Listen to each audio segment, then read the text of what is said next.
There's a lot of reasons projects fail, but it's almost never the idea. So one myth I hear a lot is just, "Oh my god, I can't talk about my idea. It's so precious and important." The reasons I've seen things fail, and the 90% of startups fail. I work a lot with startups, but I also work with larger companies that acquire startups and like see how that fails. So there's many different forms of failure. Sometimes it comes down to the team. Sometimes failure is the team dynamics aren't right or aren't aligned.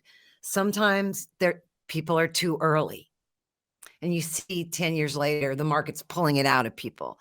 Sometimes people fail because they believed in a silver bullet that wasn't. That's pretty common.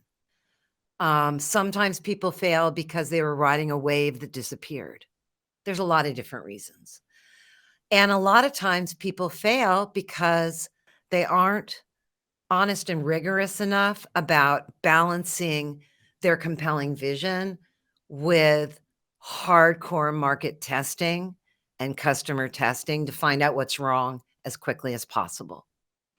So one of the hallmarks of teams that I've seen succeed, 'cause it's not just an individual, it's always a team, right? And the dynamics of that team.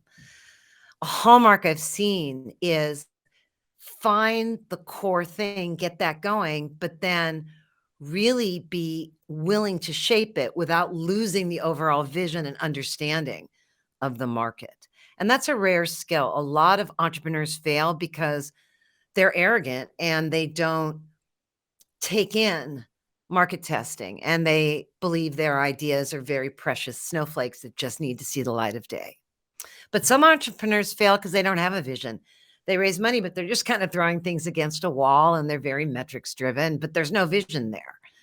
So there's a variety of reasons, but it always comes down to people and market.